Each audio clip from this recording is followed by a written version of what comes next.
Oke, selamat pagi, selamat siang, dan selamat malam teman-teman. Kita lanjut lagi dengan bank dan lembaga keuangan. Tema kita kali ini adalah non lembaga keuangan, yaitu mengenal tentang koperasi. Nah, koperasi mungkin juga sama, sudah banyak mendengar koperasi, dan di mana-mana ada koperasi. Nah, kalau saya nggak tahu ya, kalau saat ini anak-anak muda pada saat ini apakah masih berkecimpung dengan koperasi? Nah, itu kita lihat dulu ya, karena kalau kita mengenal koperasi orientasinya adalah untuk yang tua-tua kayak gitu ya. Tapi kita lihat bahwa saat ini koperasi itu sudah ke arah digital juga. Jadi teman-teman jangan menganggap bahwa koperasi ini masih zaman dulu seperti itu. Nah, tapi kita harus tahu ya, konsep dari koperasi itu beranggotakan bahwa dari anggotanya adalah orang-orang yang memang punya keinginan menjadi anggota. Seperti itu. Jadi bedanya dengan perbankan nanti kita lihat ya. Kalau beda perbankan kan semua nasabah itu datang dari mana saja. Tapi kalau koperasi itu sudah menjadi milik anggotanya. Jadi anggotanya yang dananya itu berasal dari anggotanya menjadi simpanan pokoknya, simpanan sukarelanya. Nah, makanya landasan koperasi ini selalu berasaskan kekeluargaan. Nah, tujuannya otomatis ya, karena tadi anggotanya adalah orang-orang yang punya dana ya, yang tadi, makanya buat kesejahteraan anggota, kemakmuran masyarakat, dan membangun tatanan perekonomian kayak gitu. Jadi tetap pada asas kekeluargaan. Nah, teman-teman, saat ini saya akan mengarahkan teman-teman bahwa kita mengenal adanya strategi koperasi dalam menghadapi era digital kayak gitu.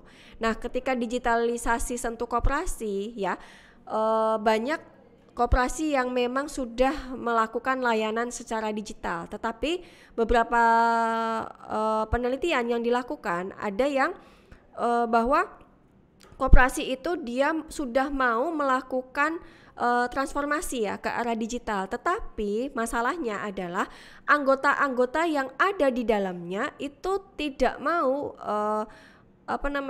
melakukan transformasi. Katanya malah ke arah digital itu malah menyulitkan.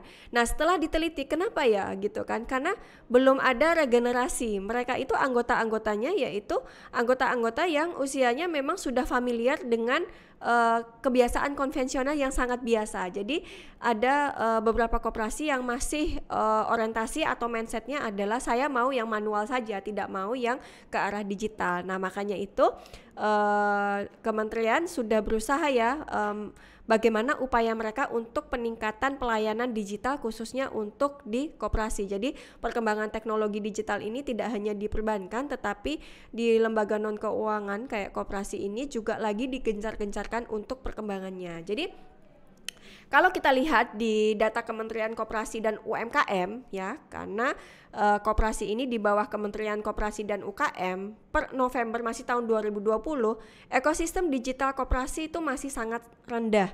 Jadi masih sekitar 123.000 yang aktif, baru 906 diantaranya yang menggunakan sistem digital. Dalam artian bahwa 0,73% itu menggunakan sistem digital. Nah, upaya pemerintah dalam digitalisasi koperasi ini ya, jadi bagaimana upayanya mengembangkan, karena kita lihat di sini 8,4% ya, kalau misalnya di badan usaha koperasi itu masih relatif kecil dibandingkan dengan rata-rata di dunia.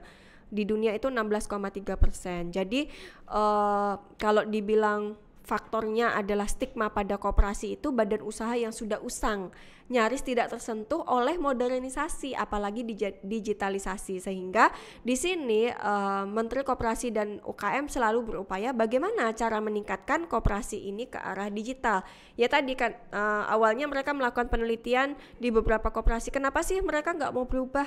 Ternyata anggotanya itu sudah nyaman, mereka tidak mau, takut salah gitu kan. Nah, makanya kita lihat Kementerian Koperasi dan UMKM ini dia mengajak badan usaha koperasi itu melek teknologi ya, supaya jangkau masyarakat luas, tidak hanya dalam ekosistem tertentu atau tidak hanya di dalam sekitarnya, tapi bagaimana upayanya supaya masyarakat luas juga bisa menggunakan koperasi tersebut. Nah, di sini teman-teman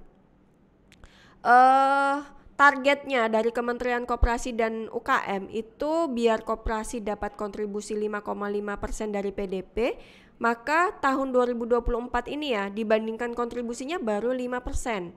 Sehingga Kementerian UMKM itu mendorong terbentuknya 100 koperasi baru ya, yang lama ya sudah berjalan dulu tergantung pada kesepakatan anggota, tetapi berupaya untuk 100 koperasi itu baru modernnya itu baru 100.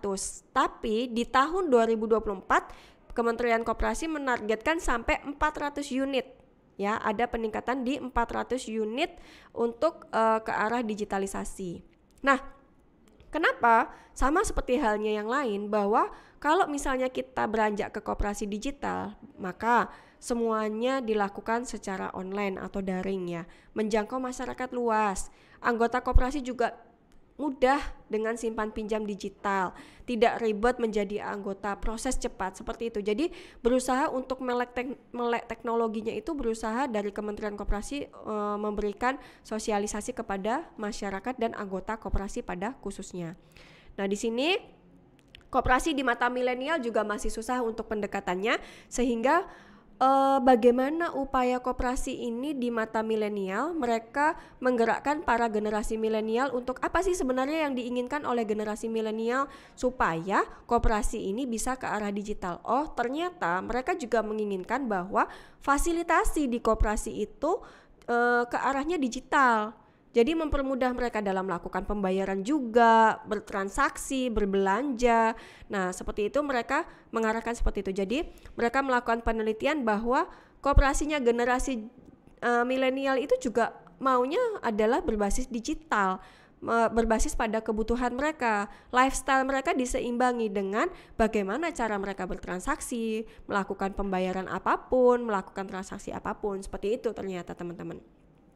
Nah, makanya bagaimana upayanya generasi milenial ini juga suka dalam penggunaan sistem digital. Tapi tantangannya ya, yang paling berat tantangannya ada 3 di sini teman-teman. Stigma negatif tentang koperasi ya, karena sudah lama nih, itu untuk yang sudah usia aja gitu, kita masih muda nggak usah pakai gitu, kadang stigmanya seperti itu.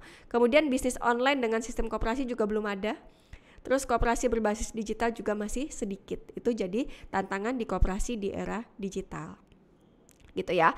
Jadi ngebayangin bahwa sebenarnya koperasi kekinian di era milenial itu bahwa mereka pengen UMKM itu juga berkembang dengan adanya koperasi. Jadi koperasiku gaul, UMKMku juga gaul. Jadi menginginkan mereka ayo di rebranding koperasi era digital seperti apa. Gitu ya teman-teman ya. Jadi ini teman-teman saya berusaha mencari informasi tentang koperasi digital yang sudah berkembang di Indonesia. Itu ternyata ada beberapa ya. Jadi ada di sini Kodi, koperasi digital, ada Inveli, ada Edscope gitu kan. Dan ternyata juga sudah ada yang beberapa menjalankan bahwa namanya Sobatku, simpanan online sahabatku, itu juga ada. Yang Kodi juga sudah berkembang. Kemudian yang Nadi itu juga aplikasi koperasi digital pertama di Indonesia. Jadi kalau memang teman-teman memang mengenalnya masih lama, ternyata koperasi digital sudah berkembang di Indonesia. Nah, di sini ada informasi koperasi terkini teman-teman yang pada saat ini terjadi, bahwa kan tadi saya sudah menjelaskan ya. Saya menjelaskan bahwa koperasi ini kan di bawah pengawasannya Kementerian Koperasi dan UMKM. Nah, pemberitaannya pada saat ini yang terjadi ya bulan lalu itu bahwa pengawasan koperasi itu mau dialihkan ke OJK. Nah, akhirnya Forum Koperasi Indonesia itu menolak.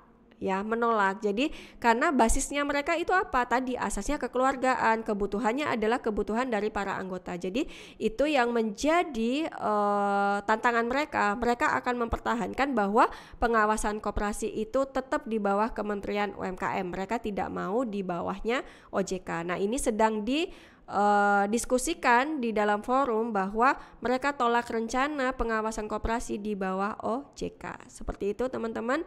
Nah, ini alasannya. Ketika alasan Forum Koperasi Indonesia menolak mereka di bawah pengawasan OJK, mereka tetap kekeh di bawah Kementerian UKM, koperasi dan UKM. Karena apa? Mereka bilang kehilangan jati diri bahwa mereka berdasarkan asas kekeluargaan. Kemudian lebih tepatnya lagi diawas oleh Kemenkop. Kemudian yang berikutnya adalah hanya ulah oknum koperasi saja. Kemudian kumpulan orang ya, jadi kumpulan orang itu yang melaporkan hanya beberapa oknum saja, seperti itu. Nah, kemudian berikutnya berbeda dong dengan lembaga keuangan, seperti itu. Mereka tetap berasaskan kekeluargaan. Itu ya, jadi trending topiknya adalah koperasi masih tolak diawasi oleh OJK. Jadi teman-teman bisa detail lagi membaca pemberitaan ini sehingga teman-teman bisa menganalisis bahwa basicnya apa sih, kenapa sih mereka tidak mau diawasi oleh OJK. Seperti itu teman-teman, mungkin sekilas tentang koperasi, di mana koperasi itu perkembangannya mau ke arah digital, kemudian tetap mempertahankan di bawah pengawasan Kementerian Koperasi dan UMKM. Terima kasih. Wassalamualaikum warahmatullahi wabarakatuh.